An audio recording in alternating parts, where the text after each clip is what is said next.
What's up, man? I have a green screen now. I have a mic, both things at which they're definitely in the beta. Here we are. Hey, all right. Welcome in here to another episode of the Nyc Griff Show.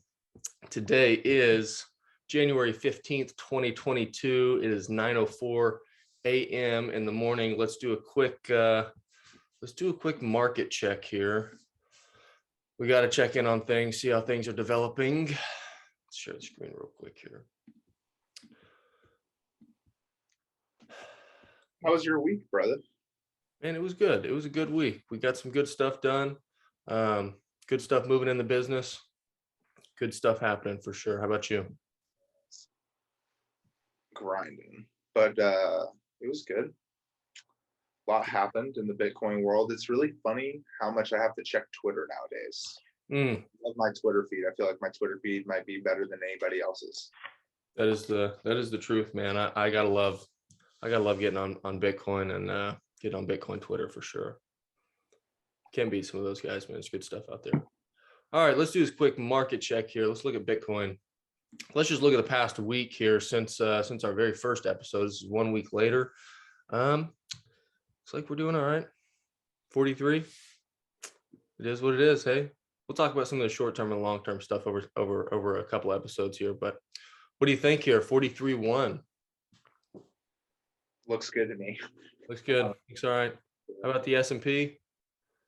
Not another all-time high this week, I don't think. No, we're definitely got some weird volatility in the markets these days. But that is the daily market check.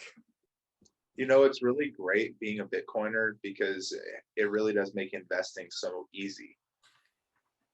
What's the goal? Stack sats, long term, don't leverage in, and it's all good.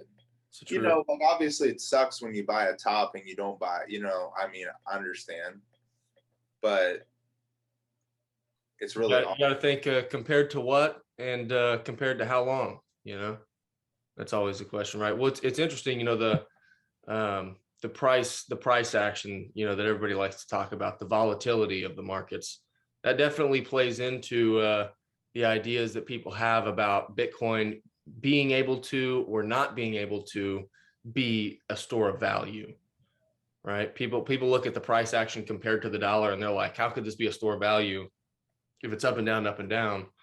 And Griff, I would venture to ask, compared to what? It's a store of value compared to what, right? If we compare it to the dollar or other assets or commodities or monies, whatever it may be, now we're comparing two things, right? So it's a store value compared to what, or it's not a store value of compared to what.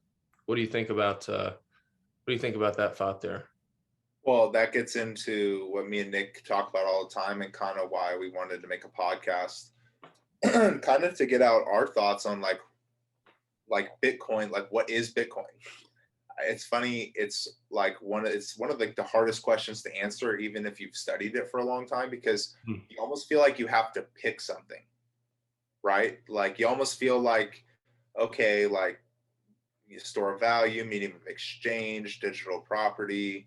I mean, I just saw one of these things where somebody had like 15 different, like what is Bitcoin? How many markets can Bitcoin get into in terms of like how many dollars can be invested into Bitcoin? 15 different things. But what Nick and I want to do is start a little episode series here of Bitcoin. What is it? And we're going to start with store of value. We want to talk about Bitcoin as a store of value. What does that mean? Maybe a little bit of history about a store of value and, I guess our opinion on how fast and or how slow Bitcoin might be able to take over the store of value market. And is Bitcoin a store of value? We'll, I guess, validate if it is a store of value here today for you. And we're going to go down the line and we're just going to find out how many things Bitcoin is. And, Nick has an opinion. I have an opinion. I feel like Bitcoin is the future economy. I feel like Bitcoin is everything. I feel like Bitcoin, like there is nothing that Bitcoin really isn't in terms of an economy. I don't really feel like there is a limit to it, and I don't really feel like there is a limit to the internet. So let's talk about what are some examples you think that we can use as store of values to compare Bitcoin to? I think probably the most known, the most famous one in today's world would probably be gold, right? Gold has been the long-standing store of value that has been widely accepted, right? And we know that there's definitely some history, and I don't know, maybe we go into some of the history there with how gold was used initially. Not initially, I mean, there's a long history before gold, but once gold was used as a store of value, um, then and I couldn't tell you the exact dates, but at some point the United States government decides, hey, we're going to create fiat currency, and we're going to, not fiat currency, we're going to create a gold-backed dollar, right? So for every dollar, that represented some amounts of gold within that's been held by the Fed, right? The Federal Reserve. yeah, I mean, like however long back you want to go in human history, it was like, at first an economy really just started with trade. You'd barter everything Mm-hmm. because nobody. What a store of value is let's just say you have a seashell, because seashells were a store of value at one point for humans. All a store of value is something that is, if you get it from somebody in a transaction for an expression of your time, is, we know that, Or you find it, or you mine it yourself, right? whatever, or you find it, because obviously gold, it is a commodity that you can find. It's a metal in the earth, and that is what a store value eventually became. But a store value is just something where you get it in an economic form, and it's a form of your time.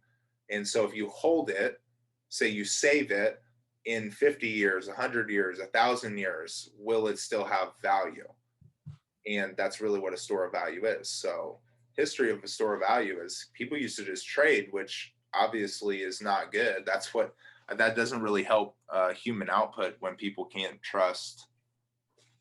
they can't trust a medium of exchange and a store of value. That just, the economic output is not going to be as powerful. So store value is really important to set. But then over time, I believe there was like a metals battle, and gold got picked, and gold was a store of value in and of itself for about 5,000 years, and they would create silver coins as the medium of exchange with gold backing it, because gold is very hard to divide. So it's not really a good medium of exchange, but it's a very good store of value because it's very hard.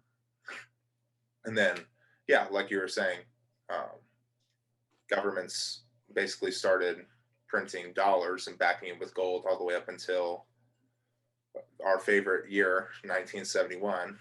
And Officially go off the gold standard, and now we're officially operating on a fiat standard, right? That's a big shift.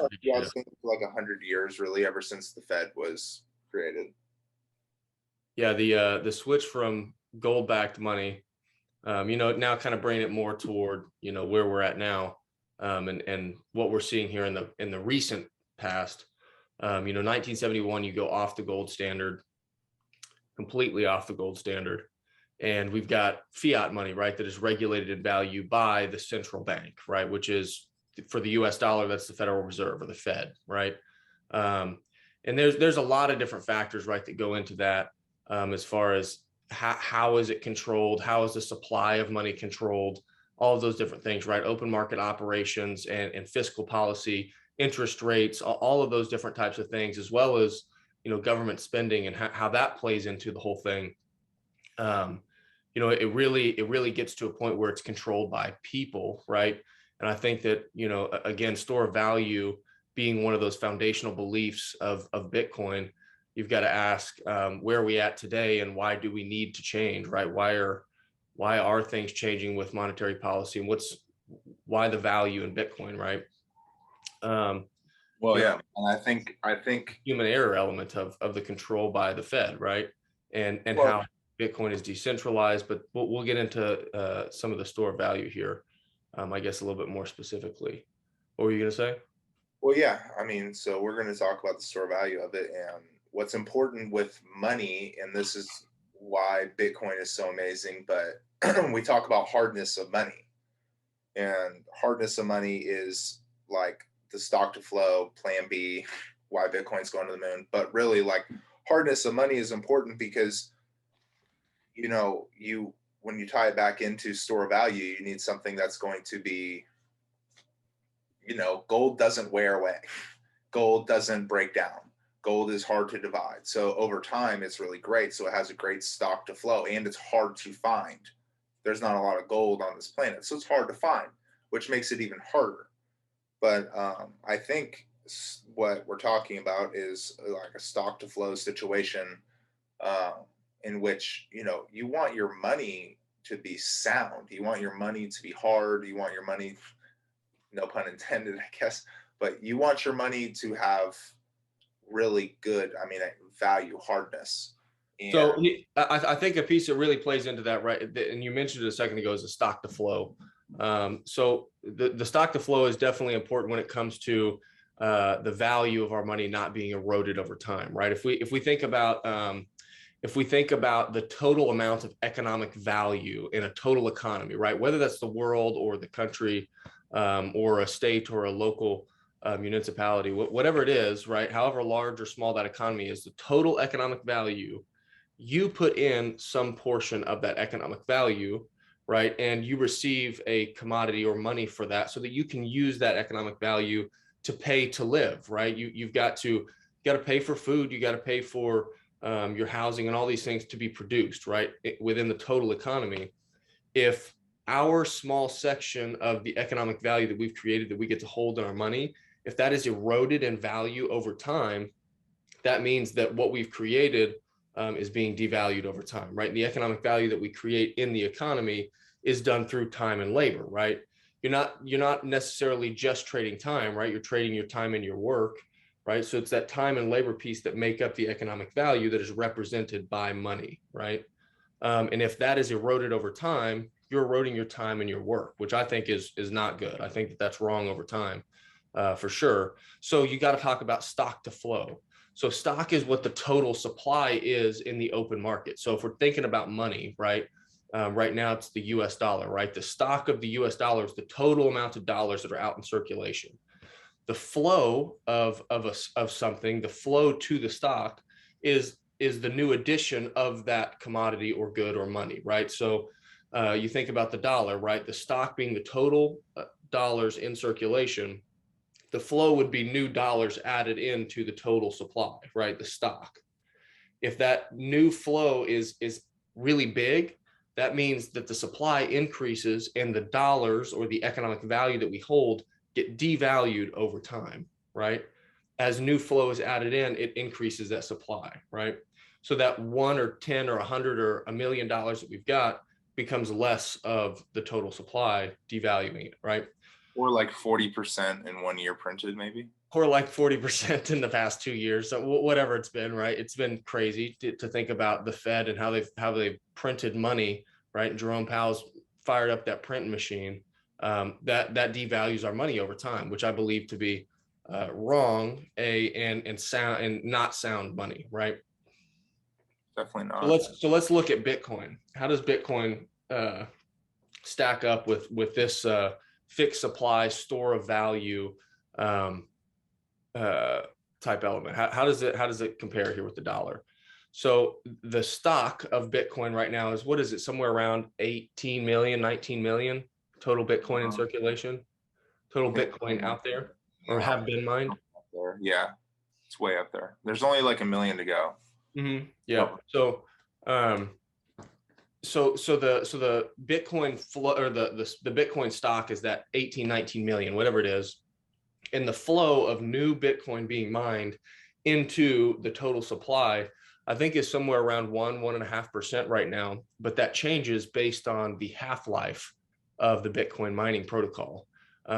So every block that's mined and added to the blockchain, and this we're going to have to go into what the blockchain really is and how that works at some point here, but without going into all that stuff, every block that's mined and added to the blockchain, you get a blockchain reward of Bitcoin, right? That reward right now is 6.25 Bitcoin every block that's mined, and every block is mined about every 10 minutes, right? Based on the algorithms. And we know that with math, which is really cool. So every 10 minutes, 6.25 Bitcoin are added into circulation at this point in this halving cycle. So when Bitcoin originally started, that Bitcoin reward was 50 Bitcoin, and then it halved and went to 25 Bitcoin reward. Then it halved again and went to 12.5 Bitcoin reward, and then it halved again, and we're now in the halving cycle of 6.25 Bitcoin rewards, right? So it halves every just about 4 years, or every 210,000 blocks added to the blockchain. So it's really cool. You can see the half-life over time, and it's very predictable. It's exactly predictable because of the math and the cryptography that it's built upon, which is really interesting. So we know that the max supply of Bitcoin will be 21 million. So every single half-life, there is less and less and less Bitcoin added in to the total supply, which then implies that the total supply, or the stock, at which point that you hit, a basically insignificant or virtually zero new production, that supply is fixed, right? That Bitcoin supply is fixed. And what that means for us today is, if we can buy now when the price is less denominated in the dollar, right? Because the value is not quite there yet. People aren't massively adopting quite yet. The more Bitcoin we can buy now, it's only going to increase in value because it is fixed. What do you think? There you go. I think absolutely, but I think that was really well put, honestly. Like, that was the first time I heard Nick talk about that. And I think, what we're really trying to talk about here with the store of value, like Bitcoin is a store of value, is exactly what you're talking about. One Bitcoin is one Bitcoin. There's only going to be 21 million.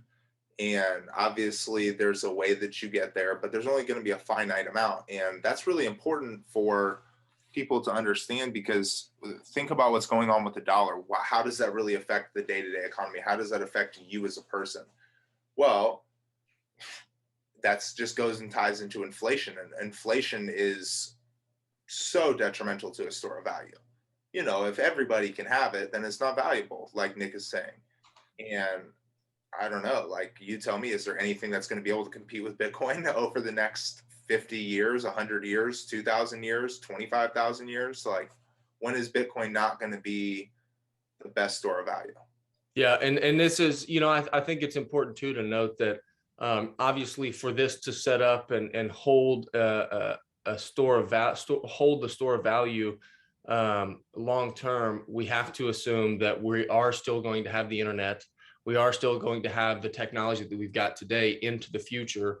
And I would also probably venture to say that we're going to continue to develop, right? We're still going to see innovation that's going to be built upon the internet, built upon Bitcoin, built upon all of these things, right? That's going to only move us further into the future as far as technology goes. But assuming that that is all true, then Bitcoin, yeah, there's no reason that Bitcoin wouldn't hold its value all the way through that, right? It's based in math. It's based on open protocol, which is some big pieces as far as holding value, right? It can't be tankered with.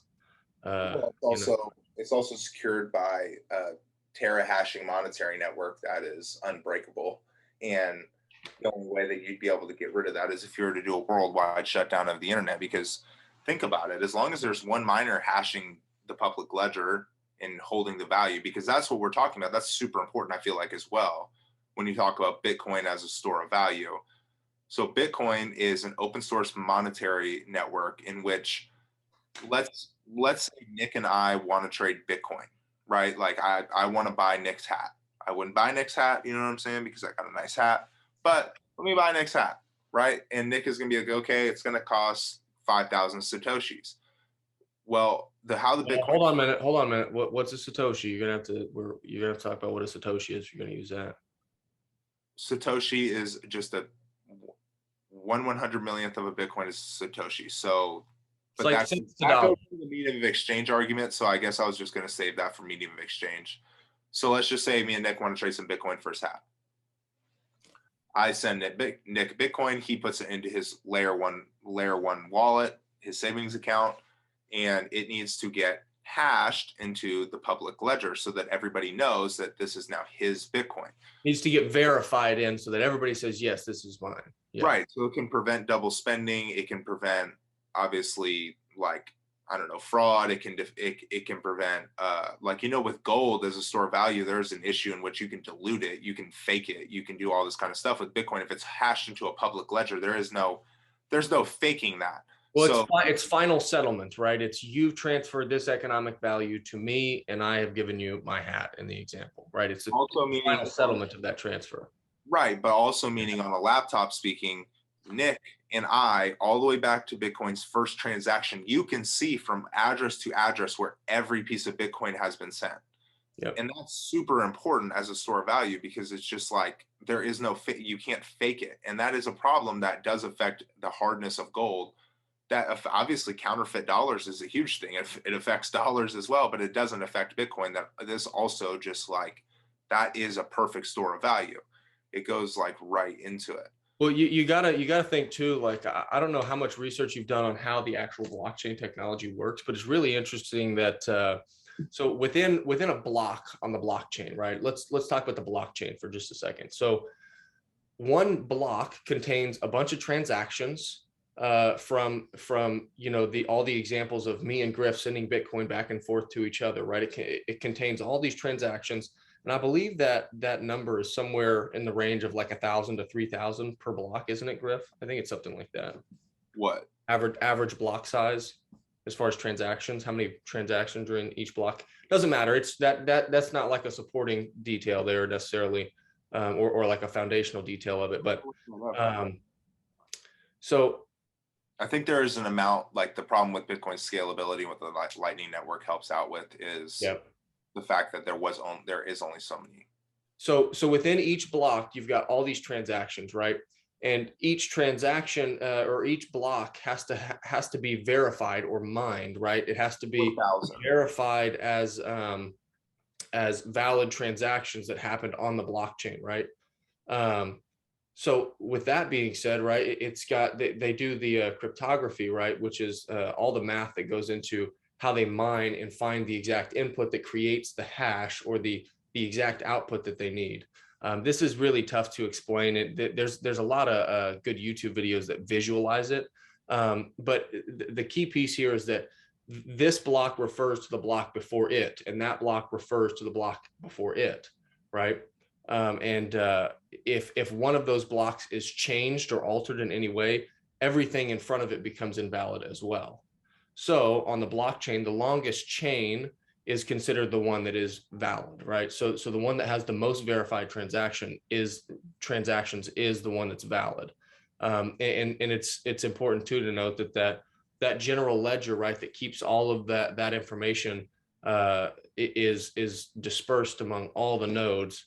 I mean, if I've got a wallet on if I've got an Apple wallet, if I've got a Bitcoin wallet on my phone, I hold a copy of the entire ledger that is Bitcoin, which is really interesting, right? I mean, as long as there's one wallet, it's all contained, it's all held safe, which is crazy to think about, but from a store of value standpoint, it's that you're able to track your economic value, and it holds because it can't be tampered with. And if it is tampered with, everything else becomes invalid, in the sense that if you and I tried to forge a transaction, we would have to hash that into the blockchain, and then we would have to hash every single transaction after that. It's infeasible. I mean, there are mathematical possibilities, and I've seen some stuff on that. Haven't really read into it, but it's definitely possible, but nearly impossible. Well, you would have to well, you're right, and like we're talking about hashing, and so if Nick and I are miners, we're sitting over here solving all of these math codes and tera hashing in the system, and essentially creating Bitcoin security, which is important as a store of value. And this makes Bitcoin the most secure monetary network, the most secure form of money ever, because like Nick is talking about, you would need at this point, or at any point with tera hashing, you would need a quantum computer to essentially do what Nick is talking about and fake the system or beat the system. And, that's something people have fear of, I guess, but who's to say if there's a quantum computer, they don't just mine Bitcoin faster than everybody and take all the Bitcoin? Like, um, who's to say that the Bitcoin network, it's currently also protected by the fact that, say you have a Bitcoin transaction, it's protected by a 256 digit code.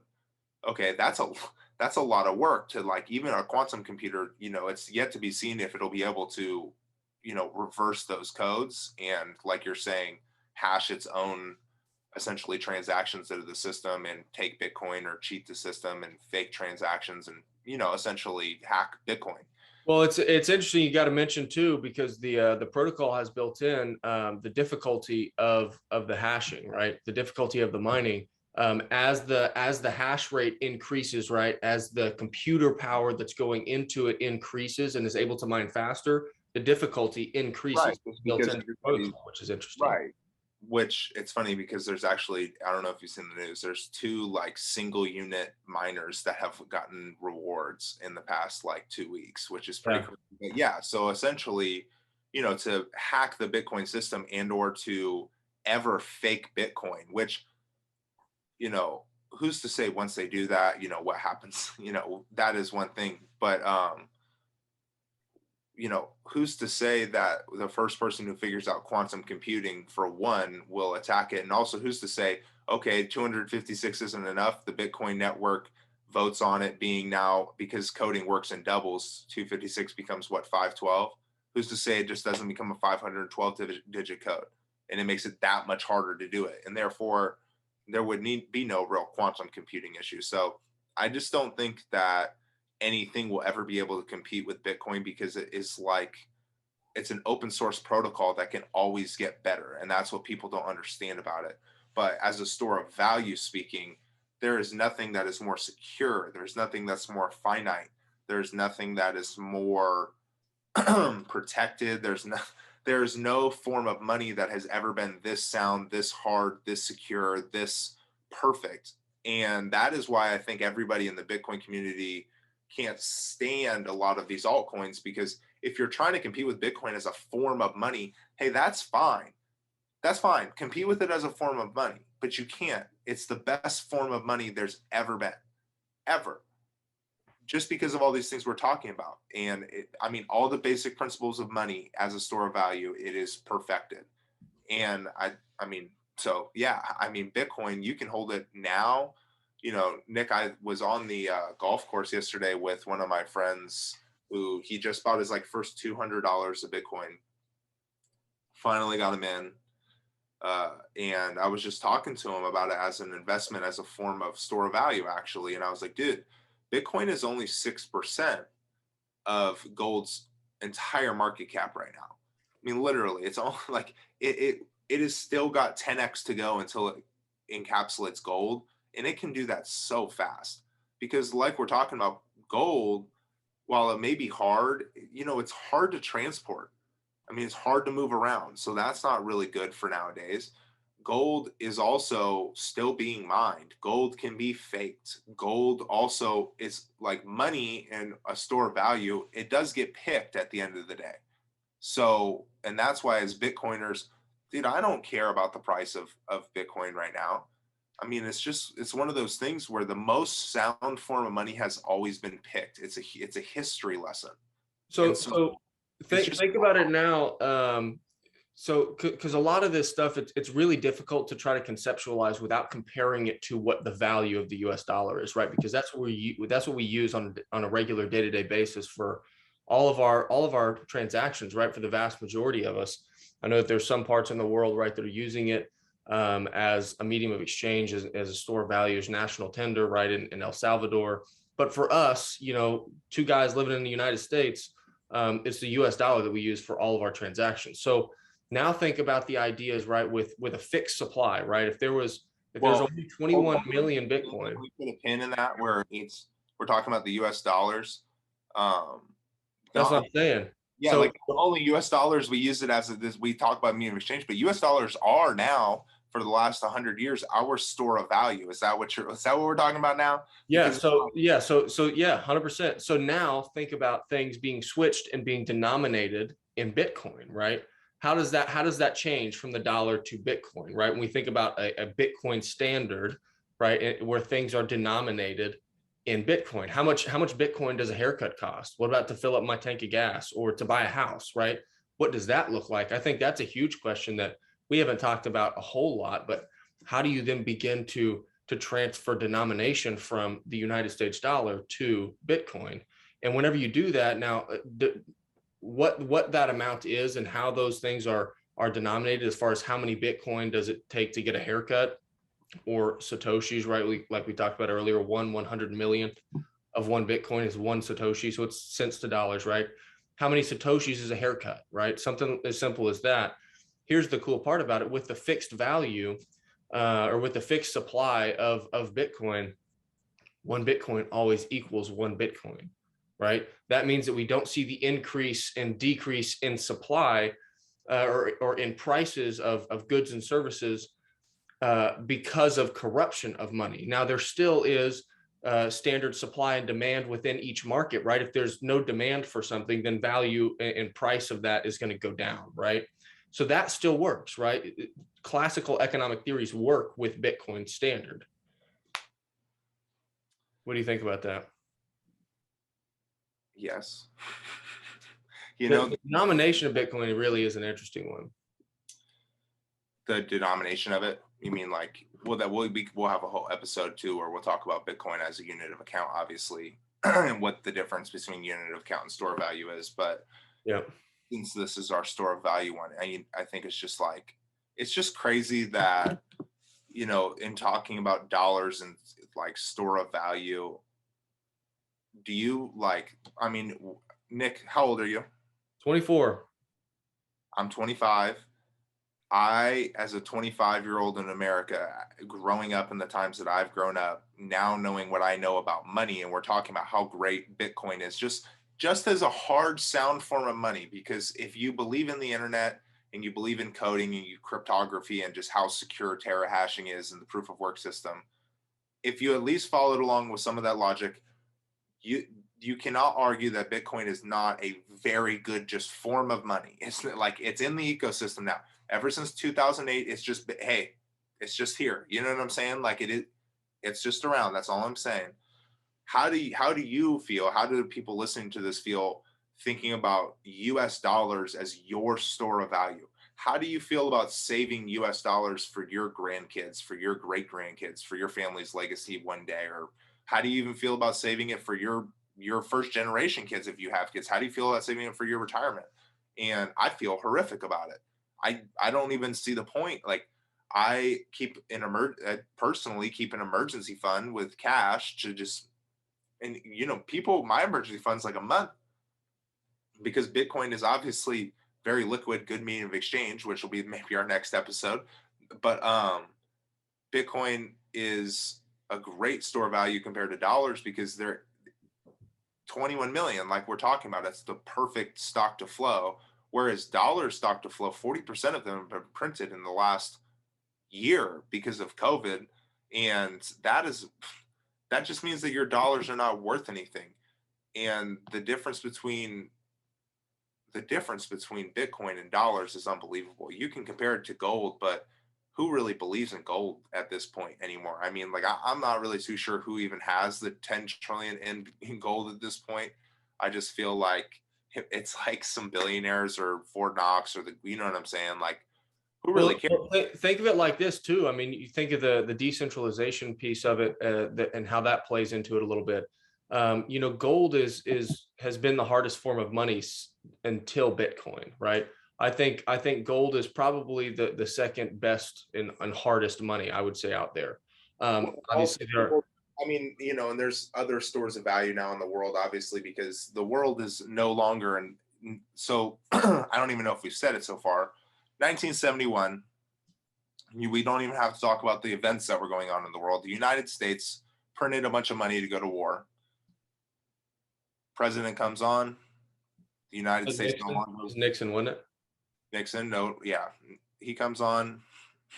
he's like, yeah, the United States, which because of Bretton Woods after World War II, I believe, Bretton Woods, where basically everybody said because America's economy was the strongest, and they also hid all of the gold from the Germans in America, that America is going to be basically the world's monetary policy, the US dollar, but the US dollar is still backed by gold. Well, in 1971, we wanted to go to war, so we printed a bunch of fiat money because it's very easy to print. It's a very terrible form of money. Go off the gold standard and print the money to pay for the war. Yeah. Exactly. So then then the president comes on, basically says, yeah, the United States doesn't recognize gold as basically like, we're not going to back every dollar we print with 1 bar of gold. It's going to be more like we're going to back it on nothing. And good faith and credit to the government of the United States. Yep. And so now we literally, and the entire world is backed by the United States monetary policy in essence, because we are the world's strongest economy. Most people hold a lot of dollars in their reserves, and we have printed 40% of it. You can argue due to COVID, but I would also say this was inevitable since 1971. This was just like all the way back when the Greeks. So there's a story, right? Basically where silver coins became the medium of exchange for dollars. And this is where like I want to say it's the Roman Empire, or oh man, I feel like almost it doesn't matter for the example. A very old civilization, whatever it is, a very old civilization basically decided to back it every gold bar with silver coins, because silver is much more divisible than gold. So they needed something to break it down so they could exchange it in the streets and things like that. And they had exchange rates, right, where X amount of silver equaled X amount of gold. And so they used that for smaller transactions. But back then, nobody had ever basically debased their own country's monetary policy yet. So what they did was they essentially started diluting the silver year over year over year over year. And they didn't tell the people, but they didn't also understand how that would affect basic supply and demand in their markets, in their country, and how it affected probably their international trade as well. And isn't there instances where people were clipping coins and they were taking a tiny little chunk off each coin, and then that amounted to a lot over time, or they were putting less and less of that precious metal in the coin? How like now in a nickel, right, or in a penny, right, or whatever it is, there's less of that precious metal in that. It's made of multiple elements, And you have to think about this. They didn't know, okay, hey, if there's 4 times the amount of silver coins just like in the marketplace, that's just gonna mess everything up. And so translate both of these examples back to where we're at right now, and with these fiat dollars, the United States government printed 40% of all fiat dollars, all M2 money supply in the last year. What does that mean? Well, I mean, if you go to your grocery store, there's less things on the shelves. Inflation is obviously hitting at 7%, and that's like a fake number. Producer price inflation from December was 9.7%, and this is not going down anytime soon. So think about that as a store of value. How about here's an example. But think about what we're just talking about. Like, think about that as, so that's what you want to hold for the rest of your life. That's your savings account. Like, I was talking to one of my friends the other day. He had a lot of money in a savings account. And while I do feel like, if we're talking about investments, and then we're not ever giving financial advice, but holding cash right now is okay, because if you really do feel like there's about to be a burst in the market due to what I just kind of explained, and where the state of our money is, you do want to buy things cheap, and potentially anything could be cheap here in about 6 months, or it could still go up because inflation increases the price of assets. So, it's hard, but just think about how we debased the dollar, how the Romans debased the coin, how we debased it back in 1971, how the Germans debased their country. Think about what that does to the economy, and then think about the history, like all of those history lessons. All of these countries experience an economic collapse, a societal collapse, and the United States dollar recovered and it's still here, but at some point this bubble will have to burst on the dollar, and that means it as a store of value. Think about a shit coin that is, think about Shiba coin, Oh, there's all this money in it. At a certain point in time when there's legislation and Bitcoin becomes like the world monetary policy, the backing, the store of value for all of these nation states, Shiba coin's going to go to zero. Well, think about the US dollar as a shit coin. It will go to zero because it's not a store of value. And that's what it's trying to represent right now. And it's not a store of value. It never was meant to be, and it So, never should have been. so So, here's kind of an interesting picture of that I saw online somewhere, probably on Bitcoin Twitter. But it was kind of a quick little video, and it was talking about a simple example of what inflation, the increase in supply of US dollars is doing to our US dollars, right? So think of this example, right? There's a pizza and it's cut into 6 slices, and you've got one piece of pizza, right? But that's worth 1/6 of the pizza, right? But you still got one piece of pizza. Now put it back, and we've got a new pizza, right? And it's cut into 100 million slices. And you've still got one slice, but it's worth 1/100 millionth of that pizza, right? But you still have one slice.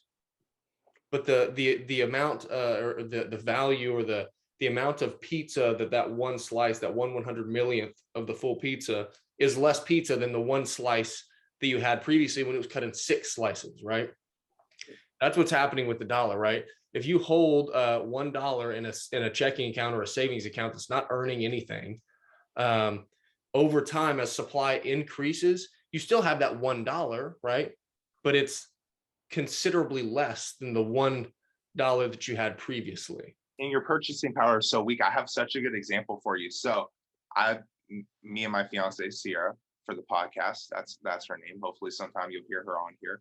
And hopefully she starts picking up on some of these Bitcoin things. Maybe she'll even listen. But we basically created this because our significant others are tired of hearing us talk about Bitcoin to them. So whatever, like, we're on here doing it. It's fun.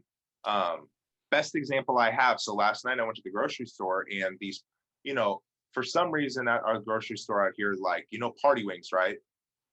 Just like the little, like, just wings that you get at Buffalo Wild Wings, bone-in wings. Okay, yeah. That's what they're called at the grocery store. There's like the store brand, and then there's like the damn organic, like, Fresh Farms brand. And I'm like, I have an air fryer, and the air fryer, if you put the Fresh Farms one in there, man, they come out just, I don't know, there's better than like the store brand. Yeah. It's worth the extra dollar typically. So the price of these, I go to the grocery store because I watch the inflation nowadays. I've watched the price of these things. So about maybe 6 months ago, they were like $5 for like a package of, I'd say, like 13 or 14 like wings at a certain point in time, right?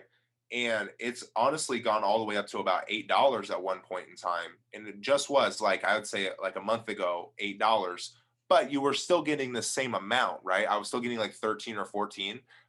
Went there last night, price dropped significantly. It was only like $6. I was like, oh, sick. I was like, I think it was like 6. It was like almost more towards 7. So really like $1 less. But I take them out, I'm about to like season them, put them in the air fryer, a little pawpaw seasoning, some good stuff. I have to fucking send you some. But dude, there were 9 wings. Mm.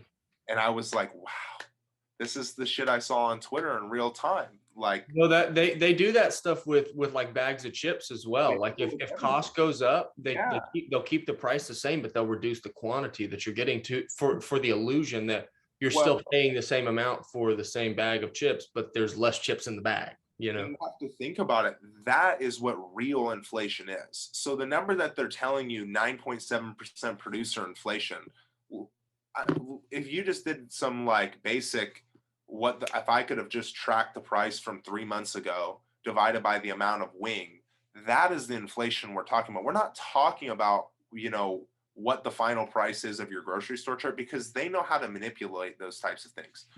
The marketplace knows how to deal with inflation because it's done it before. It has to survive. It has to do what it has to do.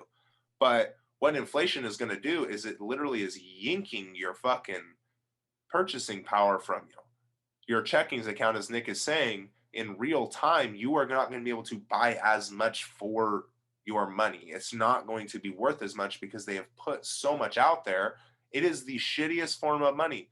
So you go on a global scale, I'm pretty sure if you go to Venezuela, if you go to a couple South American countries, dude, they wipe their ass with their dollars because they're worth nothing. They're not worth anything. You might as well just try to trade something. So it's So really it is, crazy it's how kind of interesting. You talk about the inflation pieces. Here was from December here. yeah. The numbers that came out, right? We hit that the all items was 7%, food 6.3, energy 29.3, and all items minus the food and energy 5.5% inflation. I mean, that's pretty wild here. Check us out on Twitter. We've got the link here. You can come check that out. But yeah, Also, there's some actual numbers for you, you know. and also tying it back into the store of value piece, right? So Bitcoin against gold, Bitcoin against cash, obviously is a store of value. Bitcoin. Talk about Bitcoin versus let's talk about Bitcoin versus bonds as a store of value.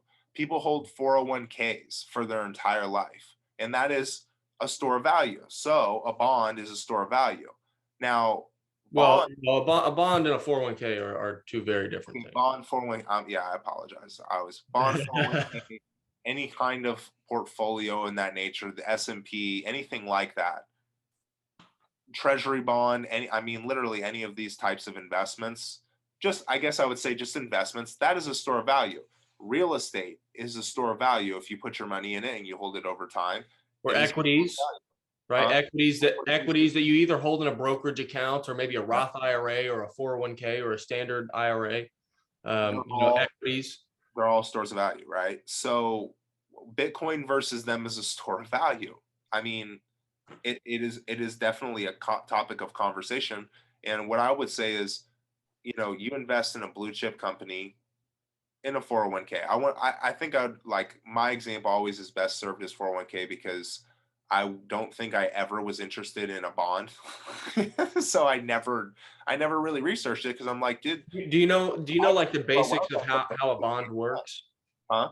You know, the basics of like how a bond works, like just I know the basics of like nuts the and bolts. coupon and like how it works and like getting, yeah, I Well, understand. I mean, like, so you can lend bonds, or you can buy bonds from a government, or you can buy them from the federal government, you can buy them from the state government, you can buy them from your local municipality that you live in.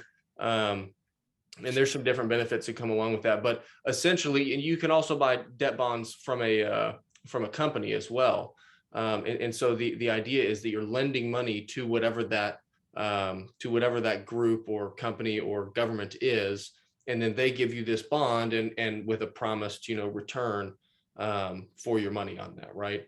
We know that bonds are now yielding negative, right, based on inflation, which is crazy. But bonds are also something that over time, and this is what I feel like why sometimes I get a little confused by them.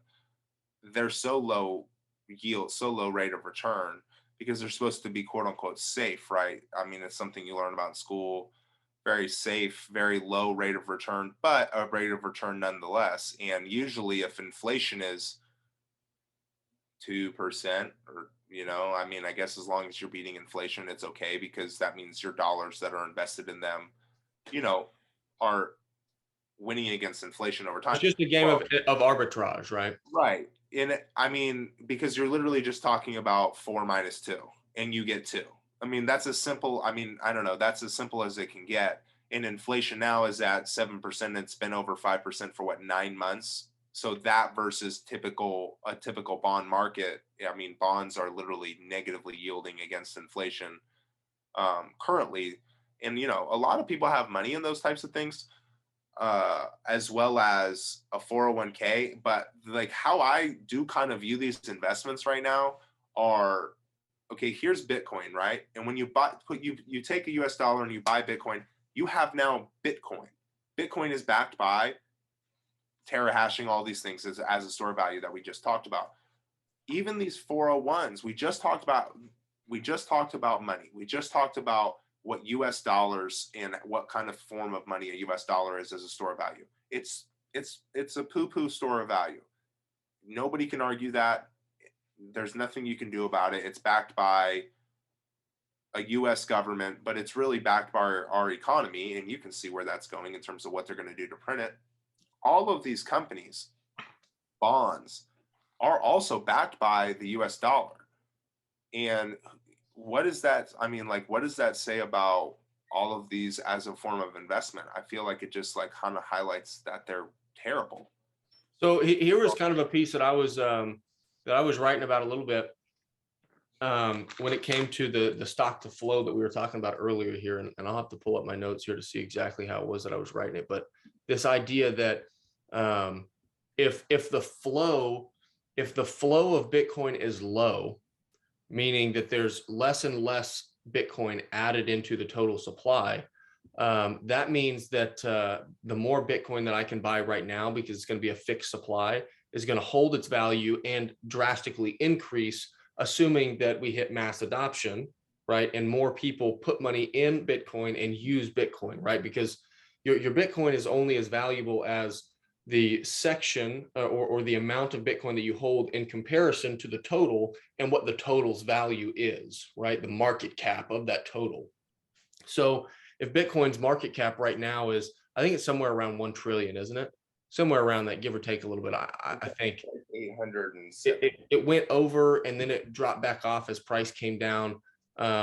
So anyways, the portion of Bitcoin that you hold in relative to the total size of Bitcoin, the quicker or the faster that you can buy and accumulate more Bitcoin, it's only going to 800. Okay. So 800 and change, right?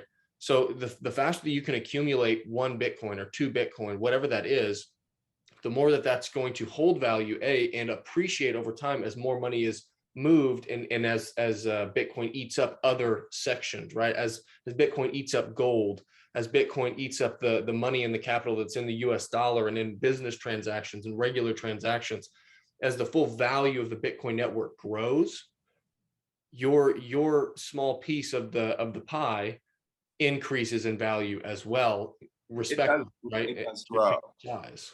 And then you know, so also like going along with that, you know, in 100 and you know, I hope in my lifetime Bitcoin it does turn into the medium of exchange as well. I would argue against, there's people like Michael Saylor who think that, you know, the world is going to be a stable coins backed by Bitcoin. That I feel like is such a crock of shit. I feel like that makes him kind of a spook in some kind of ways, even though I mean I don't want to call him one. But I feel like Bitcoin is a very good you know, in 100 years, even as a store of value, if gold could have also been exchanged, people would exchange it. That's what we would use. You know, Bitcoin is perfectly divisible in that way. And maybe that's where we will get to, you know, like in 100 years, like, how is it going to work? You know, at a store of value also being medium of exchange in a world that's all on credit. And like you're saying, like everybody's, you know, throwing these dollars into Bitcoin that is eventually going to make it worth, it's infinity, in my opinion, Nick. Like you tell me, like at the end of the day, Bitcoin's price point is infinity. It'll be worth 1 Bitcoin will be worth 100 trillion US dollars at one point, because US dollar is going to zero as a store of value, because at current point in time, the Federal Reserve is printing dollars not only as a medium of exchange, but as the store of value for the United States of America. And what is Bitcoin's price point going to be? I mean, as a store of value, where's the end goal? It's infinity just in the store of value. I mean, Bitcoin's potential market cap as a store of value is infinity, because these dollars are not worth really much of anything. I know people. It's important to note too that it's not the energy and the economic value of the US dollar being destroyed and Bitcoin growing. It's a transfer of the economic value at the same time, right? It's not that all of this economic value or money in the dollar is going to be lost. It's going to be transferred into Bitcoin. Right. That's the only way that. It's a give and take, right? I mean, you dig a hole here and you take that hole, you take the dirt out of that hole and you put it and you fill this other hole, right? So there's now still a hole here, which is the dollar that goes to zero, right? That's the hole in the ground. And the economic value that was the inside of that hole, the dirt, gets then moved to the hole that was Bitcoin, right? And now Bitcoin is a flat surface and it's sound, it's solid, it's a solid foundation to build upon, right? Right. And it's just, but that's also just, I mean, like it would be difficult to talk about Bitcoin more in that light, just because once we're talking about and I guess we're kind of the point of this podcast where, okay, So Bitcoin's the best store of value available. We could talk about real estate. I do feel like real estate as a store of value is very competitive with Bitcoin in that nature, because I do feel like land and also digital land, which is kind of like what, Bitcoin is, Bitcoin is digital real estate, uh, digital property. And we'll talk about that as, again, what is Bitcoin? That's all of these things. But right now, as a store of value against real estate, you just want what you have to appreciate over time. You want what you have as a store of value over time to obviously have more value. I think I saw something pretty crazy, like Pinehurst in North Carolina is this really awesome like golf course. And I think the founders or the owners of it bought it 200 years ago or 100 years, whatever it is. And they bought it for like a few $1,000 or thousands of dollars or something. And now it's worth like 200 million. It's like, that is a great store of value. I think Grant Cardone even said that on a podcast. Everybody knows who he is. Not everybody loves him, but he was like, Bitcoin, he thinks it's great, but he's like, man, he's like, well, what about a property that yields, well, over time? He's like, that's a better store of value. Well, against real estate, Bitcoin's argument is liquidity as a store of value and transferability. And that is where, so if we're talking about, okay, the dollar is a poo-poo store of value because the dollar defeats itself. Gold kind of has defeated itself at this point. Like, what is gold really worth? Gold is so here's something that I want to make clear about my stance here on gold compared. I think gold is a really solid store of value, but it's got its issues, and where those issues are is where Bitcoin picks up and makes it more efficient and still retains and at a better level the store of values that gold, the store value properties that gold has. Bitcoin makes those better and fixes the issues that gold has with how do you transfer this in an efficient manner? How do I use this to pay gas, right? Right. And fixes those issues with gold. Bitcoin smokes gold. And also in the world, there can really only be one apex store of value. So Bitcoin competes directly with it. It's in competition with it. I guess you could say gold is still the number one, obviously, but Bitcoin, if you look at the price of gold to Bitcoin over the course of the last, since 2008, since Bitcoin's inception, gold is losing pretty badly. It is different, yeah, because you got to think about how you denominate it, right? If we look at how everything is compared, if we look at how gold has done in the past year compared to how Bitcoin has done in the past year, denominated in dollars, well, Bitcoin has destroyed gold. We all know that, right? I mean, I don't know. I know that gold is officially negative, and Bitcoin was way up, and then it came way back down, right? I mean, that's a whole other. The volatility piece is something that we're gonna have to talk about here, and we're gonna get into that.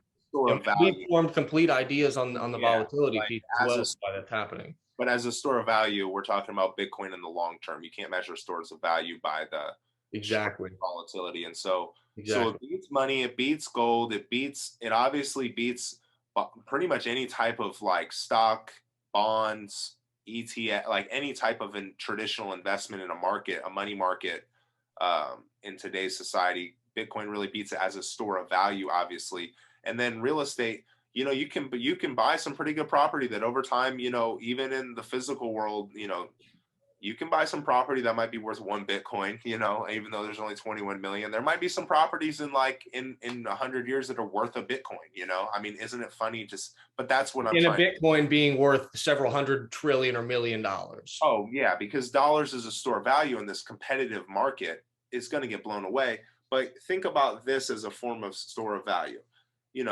Everybody's goal at a certain point in time, or at least we all think about it, wouldn't it be great to be a billionaire and to just leave the money to your family? I know everybody's spoiled rotten. It doesn't always guarantee happiness, but wouldn't you like to take care of that for everybody you care about, or even people you don't care about? Wouldn't you like to be the billionaire that gets to pick, what they can do with their life, and their kids can, and their kids can, and you guys obviously have generational wealth and all those kinds of things? Okay, well, you leave them some property and the kids don't want it. Well, you got to sell it.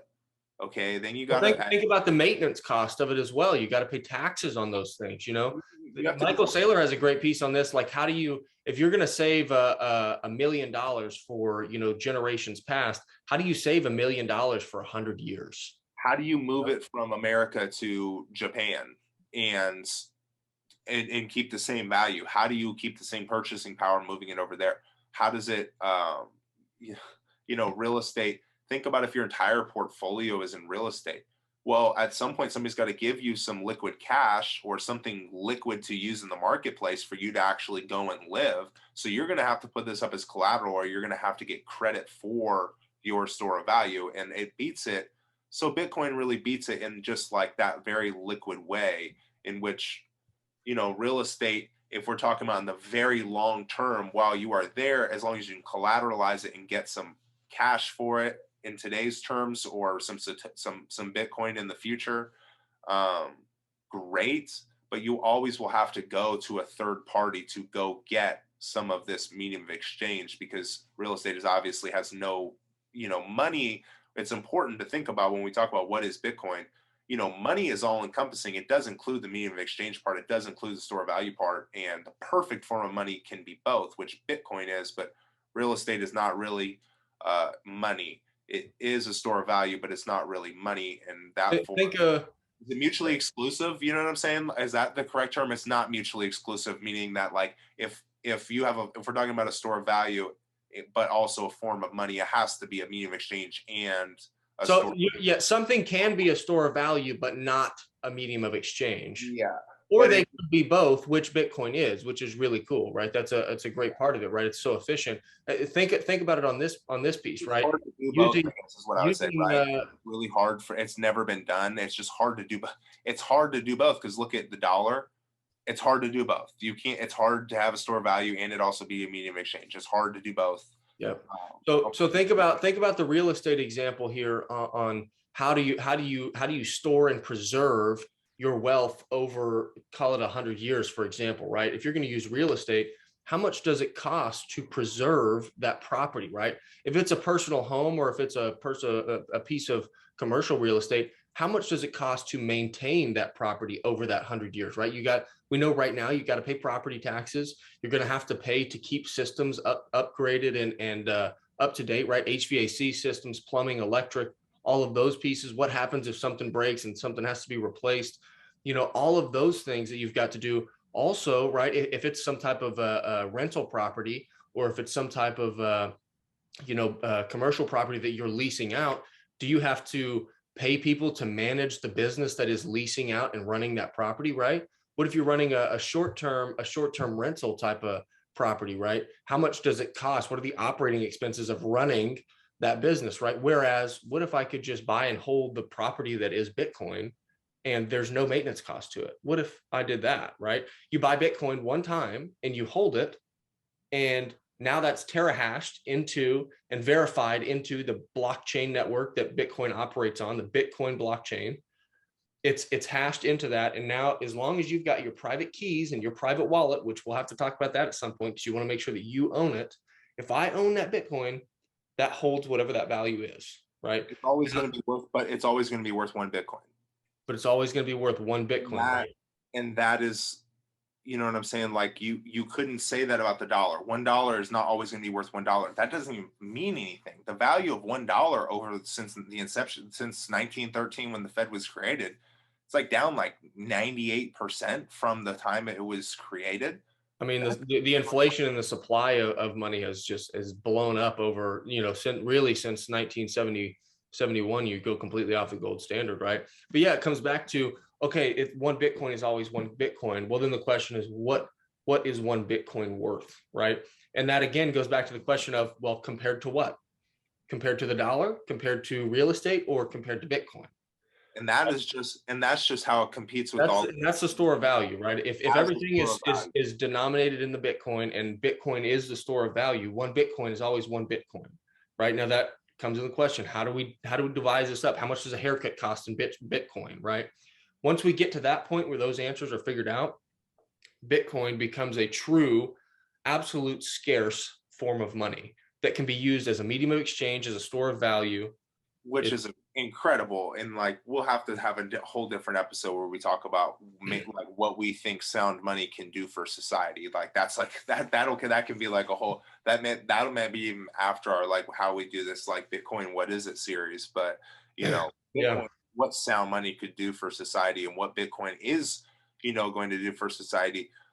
think about a lot of like the golden age or a renaissance, or I see this a lot from Bitcoiners. I don't want to sound stupid, but I think somebody tweeted, like, I think it was Leonardo da Vinci and Michelangelo pretty much like were alive and were around like at the same exact time during a renaissance where like gold was obviously like the store of value, and gold's a great, so obviously there's been really good times under gold. It's just that over time, but this gives a potential with Bitcoin as well. I think it's going to be really hard is what I'm saying. But Well, I think what you're saying is that the innovation flourishes when money is sound. when money is sound, innovation flourishes. Yeah. Like, I mean, like two of the greatest artists and scientists and inventors and just thinkers and just whatever. Everything that was happening in the Renaissance period. Yeah. Like 15 miles apart in like the wealthiest nation state at that time. And obviously, if the United States decides to go with Bitcoin here as our store of value, you're going to see some incredible work done in the United States, just like you have in the past when I agree with that. $1 equaled one block of gold. That's not even that. It might be a hard form money, it might be good. It's still not as good as having just gold bars. It's just not as sound. But even nowadays, obviously, everything in our society is backed by endless inflation, government strength, things that really shouldn't be involved in money. It's really, I mean, honestly, this will be looked at as, I'm not going to say a dark age, obviously, because of the technological revolution. There's obviously some. It's the information age. It's the information age. Well, the internet really saved the day on that, because if there was no internet, like, this could be looked at as a dark age in my time, all 100 years of a fiat standard, because it really, think about all the young people out in the world who have not had an opportunity or get involved in something wrong because money is so diluted. It has caused so many problems in just America alone. I mean, think about like some of like LA, Chicago, New York City. How much talent, how much brain power, what innovation did we miss out on because money is so manipulated nowadays? Is so bad. It's so soft. It's so, it gets put into the wrong places because nobody really cares about its value. Think about how much we've lost out on. Tell me what you think about this. Because of that, right? If you don't have a sound store of value, you naturally, at some level, are not going to have as much security in your life financially and monetarily, right? As you would if you had a sound store of value, right? And because of that, I've got to imagine that the insecurity that comes with that leads people to not operate in the ways that you see people operating in a sound money economy.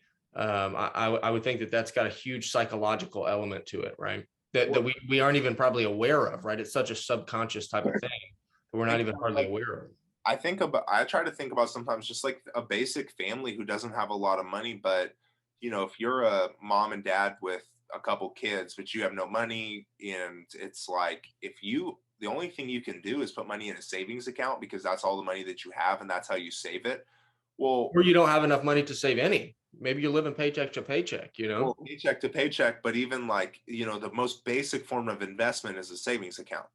Just save money, just spend less than, you make and save some of that money. I'm saying that, yes, it is very hard and the state of money is very bad and people on a minimum wage probably can't even save money. But if they could, you want that money to, in 20 years, have the same, if not better value. And that's just not. You want to save it to use it at a later date. Yeah, 100%. Whether it's an emergency fund or I'm saving for retirement in cash, which we know is a bad example, right? But I'm saving for cash to use later. Or you want that dollar to buy your kids a good private education, because the dollar should be worth so much. It should be so valuable that, you don't have to use that many of it to send your kid to a better education, to, I don't know, like move out of a bad area, to do the things that it would require to foster innovation, to foster talent, because that's what we're talking about. It's like we go all the way back to time is money, because we all work and we all use our time. You can never get any time is the ultimate sound form of money. If we could just denominate time somehow, you know what I'm saying? Which is kind of what Bitcoin is. I mean, when you have a finite, perfect sound money, It really is perfectly denominating time.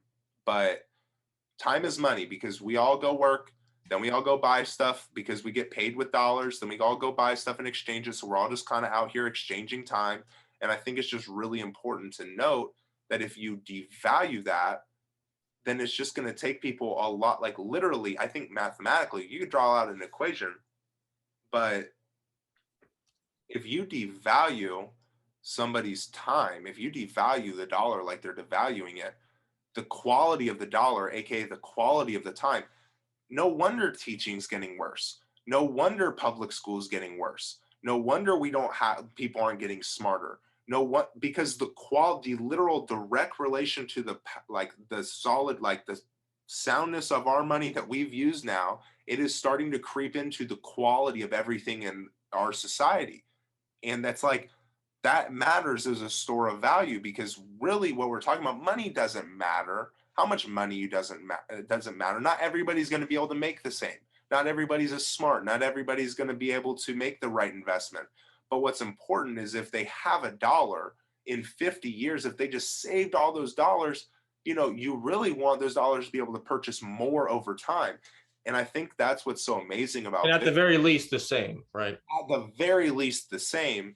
And you know, it just doesn't. And I think that's what really, what is Bitcoin going to do? What is Bitcoin doing? It's going to give everybody the ability to save. I mean, it's going to give the world the ability to become autonomous. And that is, again, another episode, like where we think it could go. But we're talking about as a store of value, you're storing your time. Bitcoin is the best store of your time ever.